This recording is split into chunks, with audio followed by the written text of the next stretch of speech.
പക്ഷെ ചില മൂവീസ് ഇപ്പൊ അച്ചയൻസ് ആണെങ്കിലും അങ്ങനത്തെ ചില മൂവി റോമൻസ് ആണെങ്കിലും ആ, ഹ്യൂമർ എലിമെന്റും ചേട്ടനെ കൊണ്ട് അല്ല ബ്യൂട്ടിഫുൾ നല്ല സിനിമയായിരുന്നു. ബ്യൂട്ടിഫുൾ സച്ച് അതെ, പക്ഷെ ബ്യൂട്ടിഫുൾ അത് മൂവി. അതിന് ചുവട് പിടിച്ച് കുറച്ച് പടങ്ങൾ വരാൻ ബേസിക്കലി ഇപ്പം അത് എൻ്റെ അറിവില്ലായ്മയാണ്.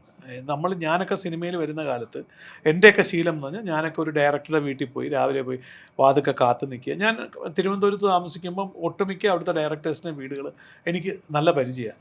അതിലെനിക്ക് ചായ തന്നുകൊണ്ടിരുന്ന ഒരു ഡയറക്ടർ രാജസേനൻ മാത്രമേ ഉള്ളൂ. രാജസേനൻ്റെ വീട്ടിൽ ഡെയിലി ചെയ്യുമ്പോൾ എനിക്കൊരു ചായ തരും ഭാര്യ. പറഞ്ഞ മനസ്സിലായില്ല, പക്ഷെ ചാൻസ് തന്നിട്ടില്ല, ചായ മാത്രമേ കിട്ടിയിട്ടുള്ളൂ. അപ്പം നമ്മൾ ഡെയിലി ഡയറക്ടേഴ്സിൻ്റെ വീട്ടിൽ പോകും, ചാൻസ് ചോദിക്കും. അത് വേറൊരു കാര്യം, നമ്മൾ ചാൻസിന് വേണ്ടി മാത്രമേ ശ്രമിക്കുകയുള്ളൂ. സിനിമയിൽ എത്തിപ്പെട്ടിട്ടും ആ ആറ്റിറ്റ്യൂഡാണ് ഞാൻ ഫോളോ ചെയ്തുകൊണ്ടിരുന്നത്. പക്ഷെ അത് പോരാ, നമ്മൾ ഇറങ്ങി നിന്ന് നമ്മൾ അതിൻ്റെ ക്രിയേറ്റീവ് സൈഡിൽ അവരെ സഹായിക്കാൻ കൂടെ നിന്ന് നമുക്ക് പറ്റുന്നൊരു ക്യാരക്ടർ വന്ന് നമുക്ക് ഡിഫറൻ്റായിട്ട് ചെയ്യാൻ പറ്റുമെന്ന് അവരെ മനസ്സിലാക്കി കൊടുത്ത് അത് മാറ്റിയെടുക്കേണ്ട ഒരു ബാധ്യത എനിക്കുണ്ട്. അത് ഇപ്പോൾ വയസ്സാം കാലത്ത് നമുക്ക് ആ തോട്ട് പ്രോസസ്സ് വർക്കൗട്ട് ആകുന്നുണ്ട്. ഇപ്പം ഞാൻ അതുകൊണ്ട് തന്നെ ഞാനിപ്പം ഡിറക്ഷനിലോട്ടും സ്ക്രിപ്റ്റിങ്ങിലോട്ടും ഇൻഡിപെൻഡൻ്റ് ആയിട്ട് പടം ചെയ്യുമ്പോൾ എൻ്റെ ആദ്യത്തെ പടത്തിൽ ഞാൻ അഭിനയിച്ചിരുന്നില്ല. പക്ഷേ അടുത്ത ഞാൻ ചെയ്യുന്ന വർക്കിൽ ഉറപ്പായിട്ടും ഞാൻ മറ്റുള്ളവർക്ക് എന്നെ ഒന്ന് കാണിച്ചു കൊടുക്കേണ്ട ഉത്തരവാദിത്തം എനിക്കുണ്ടല്ലോ. അപ്പോൾ അതിനുവേണ്ടി ശ്രമങ്ങൾ ഉറപ്പായിട്ടും ആരംഭിക്കും. അടുത്ത ഇനി വിളിക്കുന്ന വർക്കുകളിലായാലും ഒന്ന് പോയിരുന്ന് സ്ക്രിപ്റ്റൊക്കെ കേട്ട് കഥാപാത്രങ്ങളൊന്ന് മാറ്റി സോപ്പിട്ട് മാറ്റിയെടുക്കാനുള്ള ശ്രമങ്ങൾ ഞാൻ തീർച്ചയായിട്ടും നടത്തും. ഓപ്പർച്യൂണിറ്റീസ് നമ്മൾ തേടി പോകണം എന്നാണല്ലോ ഡെഫിനറ്റായിട്ടും. സിനിമയ്ക്ക് ആരെയാണ് ആവശ്യം? സിനിമയിൽ ഇപ്പം ഞാൻ ചോദിക്കട്ടെ, പണ്ട് നസീർ സാറുണ്ടായിരുന്നു, ലോകം കണ്ട ഏറ്റവും വലിയ സൂപ്പർ സ്റ്റാർ ജയൻ സാർ ഉണ്ടായിരുന്നു, അവരൊക്കെ മരിച്ചു. അത് കഴിഞ്ഞ് സുകുമാരൻ സാർ ഉണ്ടായിരുന്നു, അവർ പോയി. ഇപ്പം മമ്മൂക്കയും മോഹൻലാലും ഉണ്ട്. ലാലേട്ടനും മമ്മൂക്കയും വർഷത്തിൽ 4-5 പടത്തിലല്ലേ അഭിനയിക്കുന്നുള്ളൂ. ബാക്കി 160 പടം ഇറങ്ങുന്നത് പുതിയ പിള്ളേരെ കൊണ്ടിട്ടല്ലേ. അപ്പോൾ അതിന് ന്യൂ ഫേസ് തന്നെ 10-40 പടം വരും. അപ്പം ഇതിൽ സിനിമക്ക് ആരെ ആവശ്യമില്ല, നമുക്കാണ് സിനിമ ആവശ്യം. ഈ തിരിച്ചറിവ് നമ്മളെപ്പോഴും ഊണിലും ഉറക്കത്തിലും ഉണ്ടായിരുന്ന കൊള്ളാം. ഇടയ്ക്കൊക്കെ ഞാനൊക്കെ മറന്നു പോയിട്ടുണ്ടായിരുന്നു. ഇപ്പം ഞാനത് എന്നെ തന്നെ ഓർമ്മിപ്പിക്കാൻ മെനക്കെടാറുണ്ട്. അതേപോലെ തന്നെ ഒരു അപ്കമിങ് സ്റ്റാർ ആണ് നമ്മുടെ ലെഫ്റ്റിലിരിക്കുന്ന ദേവിക. അതാണ് സെക്കൻഡ് മൂവിയാണ് അല്ലേ മോളെ? ഓക്കെ, അപ്പം ഈ സെക്കൻഡ് മൂവിയാന്ന് എനിക്കും അറിയത്തില്ല. ഏതായിരുന്നു മുന്നേ പഞ്ചവത്സര പദ്ധതി സിനിമയിലാണ്. അതെ, അപ്പൊ സെക്കൻഡ് മൂവിയാണ്. അപ്പം ഫസ്റ്റ് മൂവി ചെയ്തത് നമ്മൾ 12ാം ക്ലാസ്സിൽ പഠിക്കുമ്പോഴല്ലേ ചെയ്തത്. അപ്പം എങ്ങനെയാണ് ഇപ്പം ഇത്രയും ഒരു ഗ്യാപ്പ്, എന്താണ് ഈ സെക്കൻഡ് മൂവിയിലോട്ടുള്ള ഒരു ജേർണി? എങ്ങനെയായിരുന്നു? ടെൻഷൻ ഉണ്ടായിരുന്നോ അതോ ഫസ്റ്റ് മൂവി അഭിനയിച്ച ആ ഒരു എക്സ്പീരിയൻസ് വെച്ചിട്ട് കുഴപ്പമില്ല, കുറച്ച് ഗട്ട്സ് ഒക്കെ ഉണ്ടായിരുന്നു? എങ്ങനെയായിരുന്നു? ഇല്ല, ടെൻഷൻ ഒന്നുമില്ല. കാരണം ഞാൻ തിയേറ്റർ ചെയ്യുന്ന ആളാണ്, തിയേറ്റർ പഠിക്കുകയാണ്. അപ്പോൾ അങ്ങനെ പ്രത്യേകിച്ച് ടെൻഷനൊന്നും ഉണ്ടായില്ല. എനിക്കിഷ്ടമാണ്, അഭിനയിക്കാൻ ഇഷ്ടമാണ്. പിന്നെ എനിക്ക് സിനിമ വരുമ്പോ ചെയ്യാൻ എന്താ പറയാ, അഭിനയത്തിനോട് ഭയങ്കര താല്പര്യം. അപ്പൊ പിന്നെ അങ്ങനെ കിട്ടും. എങ്ങനെ ഉണ്ടായിരുന്നു ജയൻ ചേട്ടന്റെയും നമ്മുടെ ചെറുപ്പകാലാണല്ലോ ഇവര് ചെയ്യാ. ഒരിക്കലും ഇവർക്ക് ഞങ്ങളെ കാണാൻ പറ്റില്ല, കാരണം ഞങ്ങളുടെ ചെറുതിലത്തെ സമയമല്ലേ ഇവര് ചെയ്യുന്നത്. അപ്പൊ എന്തെങ്കിലും ഈ ഒരു സിനിമയിൽ നിന്ന് പഠിക്കാൻ പറ്റിയോ? അതായത് പുതിയതായിട്ട് ഡയലോഗ്സ് എല്ലാം പഠിച്ചു കാണും. അതെ, ഞാൻ മറ്റേ സിനിമയ്ക്കകത്ത് എനിക്ക് ഡയലോഗ്സും കാര്യങ്ങളൊന്നും ഉണ്ടായില്ല. അപ്പൊ ഇതിനകത്താണ് കുറച്ച് എന്താ പറയാ ക്യാരക്ടർ എന്ന് പറഞ്ഞിട്ട് അങ്ങനെ ഒരു ഇതുണ്ടായിരുന്നു. അപ്പം എന്താ പറയാ, ഭയങ്കര അതിനകത്ത് കുറെ ഫ്രണ്ട്സിനെ കിട്ടിയെന്ന് പറയണത് ഭയങ്കര സൗഹൃദത്തിന്റെ ഒരു എന്താ പറയാ, ഇത് പറഞ്ഞ കണക്ക് അത് അതിന്റെ ഒരു ഈ കഥയെ തന്നെ ആണെങ്കിലും പറയുന്നുണ്ടല്ലോ പ്രീ ഡിഗ്രി കാലം കഴിഞ്ഞിട്ടുള്ള ഒരു ഫ്രണ്ട്ഷിപ്പിനെ കുറിച്ച്. അപ്പൊ ആ ഒരു ഫ്രണ്ട്ഷിപ്പ് ഞങ്ങള് ജൂനിയേഴ്സ് ചെയ്ത ആൾക്കാരുടെ ഇടയിലും ഉണ്ടായിട്ടുണ്ട്. ആ ഒരു ഫ്രണ്ട്ഷിപ്പ് എന്താണ് ഏറ്റവും കൂടുതൽ ചെയ്തിട്ടുള്ള ഒരു കുറുമ്പ്? അല്ലെങ്കിൽ ഇപ്പം 11th സ്റ്റാൻഡേർഡ് 12th സ്റ്റാൻഡേർഡിലൊക്കെ എന്തെങ്കിലും ഇപ്പം പേരൻസിന് അറിയാത്ത എന്തെങ്കിലും ഉണ്ടോ? അതൊക്കെ ഇവിടെ പറഞ്ഞിട്ടാണ്. നമ്മളിത് പറയില്ല, മോള് പറഞ്ഞോ? +1 ഞങ്ങൾ കൊറോണ കാലായിരുന്നു. അപ്പൊ പിന്നെ ഞങ്ങൾ അധികം ഫ്രണ്ട്സ് ഉണ്ടായിരുന്നില്ല. ഫുൾ ഫോണിലല്ലേ, ഗൂഗിൾ മീറ്റ് വെച്ചിട്ട് ഓൺലൈൻ ക്ലാസ് ആയിരുന്നു. പിന്നെയും കുറച്ചും കൂടെ ഉണ്ടായിരുന്നത് 10, 9, 8 ഞാൻ. ആരും കേൾക്കില്ല. നിങ്ങൾ ടെലികാസ്റ്റ് ചെയ്തിട്ടാ അങ്ങനെ കുരുത്തക്കേടൊന്നും പറഞ്ഞില്ല. ചെറുതായിട്ട് ക്ലാസ്സിൽ നിന്ന് പുറത്തിറങ്ങിയിട്ട് ഫസ്റ്റ് ബെഞ്ചർ ആയിരുന്നോ, മിഡിൽ ബെഞ്ചർ ആയിരുന്നോ, ലാസ്റ്റ് ബെഞ്ചർ ആയിരുന്നോ? അങ്ങനെ ഞാൻ എവിടെ ഇരിക്കും. അങ്ങനെ ഞാൻ പുറകെ ഇരുന്നിട്ടുണ്ടെങ്കിൽ മിക്സഡ് സ്കൂളായിരുന്നു. എന്റെ കൂടെയുള്ള ഫ്രണ്ട്സിനെ ഞാൻ വർത്താനം പറഞ്ഞിട്ട് എന്താക്കും, എന്നെ മാറ്റിയിരുത്ത, അവരടുത്ത് മാറ്റിയിരുത്തലുണ്ട്.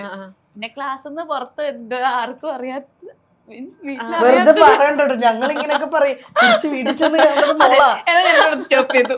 ഇതൊക്കെ വൈറലാക്കണം കേട്ടോ. അതിലൊന്ന് കട്ടാക്കണേ. കേട്ടാകും. ഓക്കെ, നമുക്ക് ഏതായാലും വീണ ചേച്ചിയിലോട്ട് വരാം. അതായത് ഇപ്പം 2025 സ്റ്റാർട്ട് ചെയ്തിട്ട് ഒരു 5 മാസത്തോളം ആയല്ലോ. അപ്പൊ 2025 സ്റ്റാർട്ട് ചെയ്തതിന് ഭയങ്കര ഒരു റാങ്ക് ഹോൾഡർ ആയിട്ടൊക്കെയാണെന്ന് എവിടെയോ കേട്ടിട്ടുണ്ടായിരുന്നു, അതായത് ഭരതനാട്യം ഡിപ്ലോമയില്. അപ്പം എങ്ങനെ പോകുന്നു? അതായത് ഒന്ന് ചോദിക്കാൻ ആഗ്രഹിക്കുന്ന കാര്യമാണ്. അതായത് ഇപ്പൊ ആക്ടർ എന്ന് പറഞ്ഞാൽ നമുക്കിപ്പം സ്കെഡ്യൂൾസ് ഒന്നും ഇല്ലല്ലോ, ഒരു 9 to 5 ജോബ് ഒന്നും നമുക്ക് പറയാൻ പറ്റില്ല. അതായത് എപ്പോൾ ഷൂട്ടിന് വിളിച്ചാൽ പോകണം, രാവിലെ രാത്രി അങ്ങനെ ഒരു രീതിയിലാണല്ലോ. അപ്പം ഈ ഡിപ്ലോമ ഒക്കെ എടുക്കാന്ന് പറഞ്ഞാൽ അതിന് ക്ലാസ് അറ്റൻഡ് ചെയ്യണം, പ്രാക്ടിക്കൽസ് ഉണ്ട്, ഒരുപാട് സംഭവം. ആ ചോദ്യത്തിനിടയിൽ കൂടെ ഇപ്പൊ പറഞ്ഞില്ലേ മറന്നു പോകും.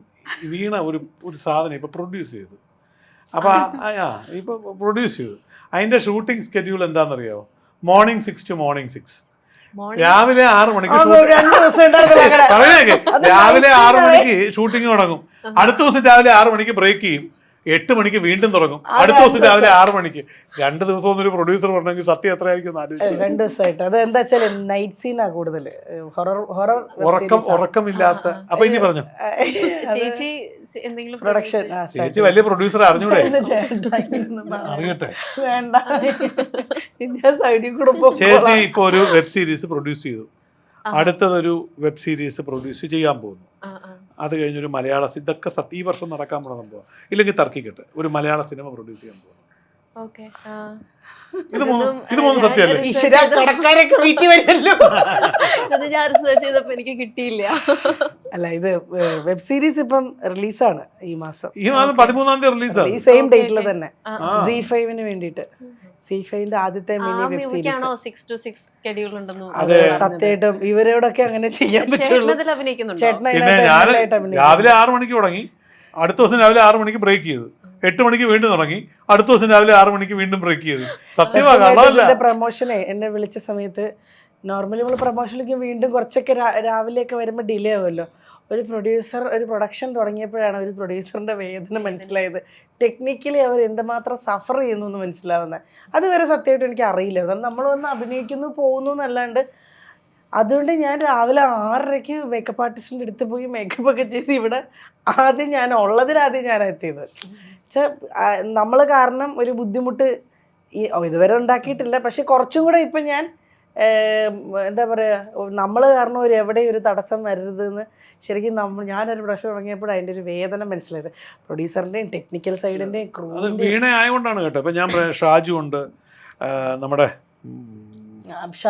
ശബരീഷ് ഉണ്ട്, പിന്നെ ബാലാജി ഉണ്ട്, പിന്നെ ശ്രീജിത്ത് രവി ഉണ്ട്.